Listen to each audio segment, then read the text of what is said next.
What if I told you that even though you can't feel it, the ground you are standing on is actually moving right now? When you take a look at the big picture, you will see that each continent, in a way, is a platform floating on top of an ocean of molten rock. On occasion, these plates will collide head-on, creating a convergent fault. They may also separate from one another in a divergent fault. Finally, two plates can grind past one another, generating massive vibrations in the crust around the point of contact. This phenomenon is what we call an earthquake. When an earthquake occurs, two types of high-velocity, low-power waves are produced.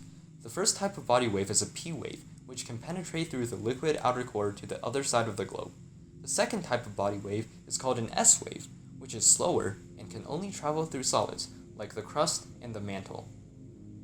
Finally, you have surface waves, which are slow and powerful waves that are responsible for the majority of damage done to buildings during an earthquake. The damage done to a building relies on two factors: the building's mass and stiffness.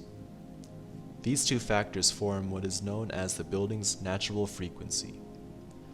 Natural frequency is the frequency at which a system tends to oscillate at.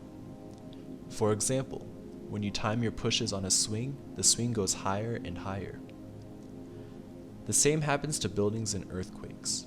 If the waves from the earthquake match the natural frequency of the building, it pushes it like a swing, causing the building to bend more and more until it finally collapses. However, if the waves don't match the natural frequency, then the building will sustain less damage. This is usually why the tallest and shortest buildings in a city are damaged the least, while the medium-sized buildings are more likely to fall over. There are a couple different ways engineers can make a building earthquake-proof. The first way is to create a flexible foundation. This means that the building is constructed on some sort of surface and material that isolates the foundation from the ground. So when an earthquake hits, the base of the structure will move the most while the building remains steadier. The second way is to counteract the waves and forces coming from the earthquake. This is commonly achieved in two ways: through a pendulum device or vibration control devices, also known as dampers. The pendulum works by hanging an extremely large weight, usually near the top. This weight, along with hydraulics, is tuned to move opposite the earthquake's movement, or its natural frequency. This opposing movement dampens or dissipates the incoming energy. The other way is to use vibration control devices, which attach to the beams of a building with pistons. These dampers absorb some of the shock from the earthquake, converting its energy into heat. The third way is to shield or redirect the vibrations from the earthquake.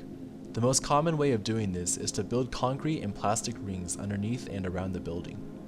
Incoming waves would enter the rings and then be moved around them, resuming their path past the building. Basically, the rings redirect vibrations by providing an easier path to follow. The final way is to strengthen the building structure. This usually involves using lighter, stronger, and more flexible materials, keeping joints rigid, and distributing forces back to the foundation. The most earthquake-resistant buildings often have a combination of these designs.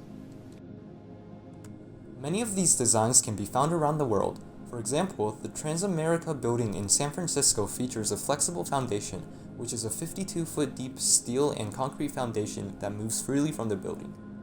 The Yokohama Landmark Tower in Japan also features multiple resistant measures. The building's material is very flexible, and there are rollers under the building to detach it from the ground. In our struggle against Mother Nature, engineers continue to discover new ways to fight back against the dangers of earthquakes.